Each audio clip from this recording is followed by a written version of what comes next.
दोस्तों पाकिस्तान में सब तो नहीं, लेकिन हाँ जो बुद्धिजीवी वर्ग है आज उसे भारत से खराब रिश्ते रखने का सच में अफसोस हो रहा होगा। दरअसल दोस्तों आपको ये न्यूज बताना चाहूंगा, 2 दिन पहले ये न्यूज आती है जिसके अनुसार पाकिस्तान में लड्डू बांटे जाते हैं। कारण होता है आईएमएफ लोन का 7 बिलियन का फ्रेश लोन उसने सिक्योर कर लिया है और इमीडिएट डिसबर्समेंट भी हो चुका है करीबन $1 बिलियन का। पर दोस्तों इसके साथ इस आईएमएफ लोन का जो कड़वा सच है अब वो भी सामने आ चुका है।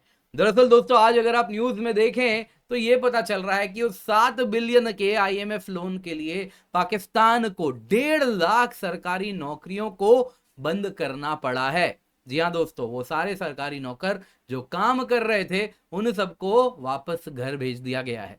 इतना ही नहीं दोस्तों, 6 मंत्रालय बंद कर दिए गए हैं, 2 मंत्रालयों को मर्ज कर दिया गया है। इसके सिवा पाकिस्तान से कहीं ना कहीं इस प्रकार का प्रॉमिस लिया गया है जो कि आप भारत में भी नहीं देखते। जी हाँ दोस्तों, यहाँ बात हो रही है एग्रीकल्चर पे भी टैक्स की। पाकिस्तान ने ये कहा है मालिक 7 बिलियन लोन के लिए हम एग्रीकल्चर पे भी टैक्स लगाएंगे। इसके सिवा स्टेट्स को और सशक्त करेंगे, उनके ऊपर फिस्कल रिस्पॉन्सिबिलिटी देंगे, सेंटर के पास टैक्सेशन पावर मिनिमल करेंगे। इस प्रकार की बातों के बाद यहाँ पे राजनाथ सिंह जी ने भी आईना दिखा दिया है। दरअसल दोस्तों राजनाथ सिंह जी जम्मू कश्मीर में अपने चुनावी दौरे पर गए हुए थे। अब आपको मालूम ही है जम्मू कश्मीर में चुनाव चल रहे हैं और इसी में राजनाथ सिंह जी ने कहा कि यदि पाकिस्तान के रिश्ते हमसे अच्छे होते तो आज पाकिस्तान इस प्रकार की दर दर की ठोकर नहीं खा रहा होता। आप देख लीजिए ना, हमारे पड़ोस में इतने देश हैं, श्रीलंका, मालदीव्स, बांग्लादेश, सबको जरूरत पड़ने पे हमने मदद किया है। तो पाकिस्तान के साथ रिश्ते अच्छे होते तो आज आईएमएफ के पास उसे इस प्रकार से कटोरा लेके ना जाना पड़ता और इस प्रकार से जो उसको लोन मिला है केवल 7 बिलियन, उसके लिए उसने जो जो चीजें की हैं, जिस प्रकार से अपनी अर्थव्यवस्था को आईएमएफ का गुलाम बना दिया है, वो सब नहीं करना पड़ता। भारत ध्यान रख लेता। उन्होंने नंबर्स भी दिए, उन्होंने कहा कि आपने जितना पाकिस्तान ने आईएमएफ से लोन लिया है उससे अधिक तो हम जम्मू कश्मीर में खर्च कर चुके हैं, सिर्फ एक राज्य में या फिर यूनियन टेरिटरी में। तो क्या है ये पूरी कहानी, आइए जरा डिटेल में देखते हैं। पर उससे पहले आगे बढ़े, जरूरी अनाउंसमेंट है दोस्तों। आज ऑफर हमारा खत्म हो रहा है, आज 11:59 PM आखिरी मौका है। उसके पहले आप ये ऑफर ले लें। 24,999 रुपए में आपको यूपीएससी सीएससी की सब्सक्रिप्शन मिल रही है, जिसमें आपको कंप्लीट जीएस का कोर्स मिलेगा, सीसैट का कोर्स मिलेगा, प्रीलिम्स टेस्ट सीरीज मिलेगी, mains test series with evaluation मिलेगा, डेडिकेटेड डाउट सॉल्विंग मिलेगा, 1-on-1 मेंटरशिप मिलेगा। दोस्तों यहाँ पे आपको याद दिलाना चाहूंगा, अगर आप 2025 को टारगेट कर रहे हैं तो ये आपका आखिरी मौका है। कारण है 2025 के लिए हमारा आखिरी बैच लाइव हो चुका है, जस्ट अभी लाइव हुआ है। तो आपका कोर्स टाइम पे खत्म हो जाएगा एग्जाम के पहले, यदि आप इसमें जुड़ जाएं। दोस्तों भारत के दिग्गजों के द्वारा ये कोर्स बनाया जा रहा है, तो आप निश्चिंत होकर जुड़ सकते हैं। KC10 कोड का इस्तेमाल करें, नीचे लिंक मिल रहा है, जल्दी से जाएं, जाके एनरोल करें। स्पेशल फोकस आंसर राइटिंग में होने वाली है इस कोर्स में, डेडिकेटेड डाउट सॉल्विंग सेशन भी होने वाला है। तो इसको अपने हाथ से जाने ना दें, नीचे लिंक आ रहा है, जल्दी से जाएं, क्लिक करें, एनरोल करें। डिस्काउंट के लिए KC10 कोड का इस्तेमाल करें। दोस्तों पाकिस्तान की अगर आप बात करें तो पिछले कई सालों से वो अपनी इकोनॉमी के लिए कोई इलाज ढूंढ रहा है। करीबन करीब दिवालियापन के करीब बहुत ज्यादा आ चुका था। 2023 की बातें कहा जा रहा था पाकिस्तान तो अब दिवालिया होने ही वाला है, लेकिन उस वक्त आईएमएफ आता है, $3 बिलियन का उसे लोन देता है। उसके बाद अगर आप देखें तो पाकिस्तान में कहीं ना कहीं दिवालियापन को बस और बस कुछ दिन डिले कर दिया जाता है। उसके बाद आईएमएफ कहता है अभी तो पैसे ले लिए लेकिन अब बहुत कुछ करना है। क्या करना है तो उससे कमिटमेंट लिया जाता है और अब पाकिस्तान ने कहा है हमने कुछ कमिटमेंट्स पर अमल कर दिया है। जैसे कि उन्होंने कहा है हम एडमिनिस्ट्रेटिव एक्सपेंडिचर कम करेंगे, इसके लिए 1.5 लाख सरकारी नौकरियों को हमने बंद करवा दिया है। इतना ही नहीं, 6 मंत्रालय बंद कर दिए गए हैं, 2 अन्य मंत्रालयों को मर्ज किया गया है। तब जाके आईएमएफ ने कहा है कि हाँ $7 बिलियन लोन देंगे, आखिरी 1 बिलियन जो बचा है वो आप तक पहुंचा दिया जाएगा। दोस्तों यहां पे आपको बताना चाहूंगा, पाकिस्तान ने ये प्रॉमिस किया है आईएमएफ को कि ये जो $1 बिलियन का असिस्टेंस पैकेज सितंबर 26 को मिल रहा है, ये लास्ट लोन है आईएमएफ से। इसके साथ अगर आप देखें तो पाकिस्तान अब और आईएमएफ के पास नहीं जाएगा, वो खुद अपनी अर्थव्यवस्था मजबूत करेगा, क्योंकि उन्होंने आईएमएफ को बहुत सारे कमिटमेंट दिए हैं। सबसे पहले उन्होंने कहा है कि हम अपने एक्सपेंडिचर्स कम करेंगे। कैसे करेंगे? तो उसके लिए उन्होंने कहा है कि हम जो सब्सिडीज देते हैं वो सब हटा देंगे। इसके सिवा राज्यों को फिस्कल रिस्पॉन्सिबिलिटी देंगे, प्रोविंसेस को देंगे, सेंटर के पास नहीं रखेंगे। इसके सिवा हम अपनी आमदनी बढ़ाएंगे, टैक्स टू जीडीपी रेशियो बढ़ाएंगे, और उसके लिए एग्रीकल्चर को ही क्यों ना टैक्स करना पड़े, वो कह रहे हैं हम करेंगे। रियल एस्टेट सेक्टर को हम टैक्स करेंगे, जिसमें पाकिस्तान के अमीरों का काला धन लगता है, यानी उस पर भी टैक्सेशन लगाएंगे, और गरीब किसान को भी टैक्स देना पड़ेगा।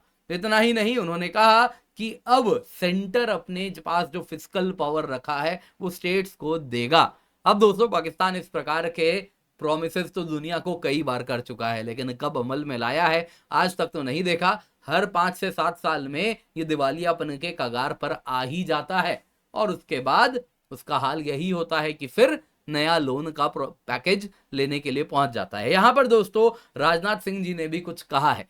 राजनाथ सिंह जी जम्मू कश्मीर गए हुए थे अपने चुनावी दौरे पर, और उसमें उन्होंने कहा कि देखिए, हमारे प्रधानमंत्री ने 2014-15 में जम्मू कश्मीर को स्पेशल डेवलपमेंट पैकेज दिया था। 90,000 करोड़ तब से अब तक हमने खर्च किया है जम्मू कश्मीर पे। वहीं अगर आप देखें तो ये जो अमाउंट है, ये पाकिस्तान जो आईएमएफ से ले रहा है उससे भी अधिक है। पाकिस्तान कितना ले रहा है जानते हैं? $7 बिलियन। कितना होता है रुपीज में? 58,597 करोड़ रुपीज। तो उससे आप अगर देखें तो 50% अधिक है जो हमने जम्मू कश्मीर में खर्चा किया है। तो वही बात करते हुए राजनाथ सिंह जी ने कहा कि यदि पाकिस्तान के रिश्ते हमसे अच्छे होते तो हम ही उनको पैसे दे दिए होते, लेकिन पाकिस्तान आज आईएमएफ से पैसे ले रहा है, तो ये पैसों से वो अपनी अर्थव्यवस्था की हालत ठीक नहीं करेगा। अगर उसके लिए करना होता तो पहले के ही पैकेजेस में उसकी अर्थव्यवस्था ठीक हो गई होती। वो इन पैसों से केवल और केवल अपने देश में टेरर फैक्ट्री चलाएगा। अब दोस्तों, यहाँ पे कितना दम है जब हमारे राजनाथ सिंह जी कह रहे हैं, रक्षा मंत्री कह रहे हैं कि भारत देश को अगर पाकिस्तान को मदद करता तो क्या हम ऐसा करते हैं? दोस्तों, अगर आप हमारा इतिहास देखें तो जब भी हमारे पड़ोस में देशों के ऊपर आर्थिक संकट आता है तो हम उनके लिए सबसे पहला मदद का हाथ पहुंचाते हैं। आप देख सकते हैं मालदीव्स को हमने अभी मदद करना शुरू किया है, डिस्पाइट द फैक्ट मुइज़ू की सरकार आई थी भारत के विरोध में, न जाने कितनी कितनी बातें उन्होंने की थी। चाइना की तरफ गए, लेकिन चाइना ने उनको भेज दिया, कहा कि भाई मेरी खुद की इस वक्त आर्थिक हालात ठीक नहीं, तुम्हें क्या मदद करूंगा। तो फाइनली मालदीव को भी भारत के ही शरण में आना पड़ा। श्रीलंका आप देख सकते हैं, वो भी इसी प्रकार से एक समय में खूब चाइना का राग गाया करते थे, लेकिन जब वहां पे काइंड ऑफ फाइनेंशियल इमरजेंसी आई तब भारत ही काम आया। पास्ट में बांग्लादेश को भी मदद किया है, नेपाल को मदद किया है, भूटान को तो हर बजट में हम भारी संख्या में उनके बजट को भी सपोर्ट करते हैं, मालदीव को भी करते हैं, वैसे ही नेपाल को भी करते हैं। तो भारत सच में अपने पड़ोस में पहला मदद का हाथ पहुंचाता है। तो यदि पाकिस्तान से रिश्ते अच्छे होते तो कुछ अलग थोड़ा ही होता, उनको भी हम जरूर मदद करते। पर दोस्तों, आइए जरा देखते हैं आखिरकार आईएमएफ से सबसे ज्यादा पैसे किसने लिए हैं। अगर आप देखें इन टोटल, अर्जेंटीना वो देश है जो कि सबसे ज्यादा आईएमएफ से पैसे लिया है।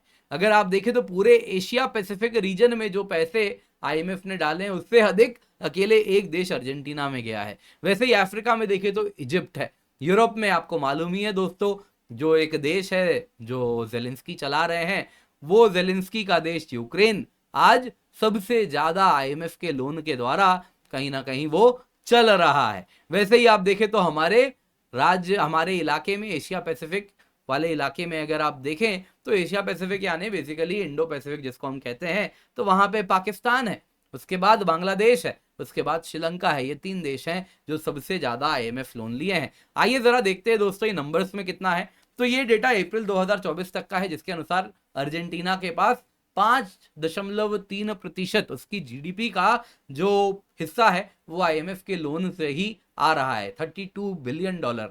उसके बाद इजिप्ट है 11 बिलियन, यूक्रेन है 9 बिलियन, पाकिस्तान 7 बिलियन। अब इसमें और अधिक नंबर्स ऐड होंगे, तो लेटेस्ट नंबर इस फाइनेंशियल ईयर के अंत तक पाकिस्तान से भी आपको देखने मिलेगा कितना और लोन आया है। तो आप समझ लीजिए ये नंबर भी बढ़ा है, लेकिन जिस गति से यूक्रेन को भी डोल आउट्स मिल रहे हैं आईएमएफ से, वो शायद उसको सरपास करे, इसकी तुलना थोड़ी, इसकी संभावना थोड़ी कम है।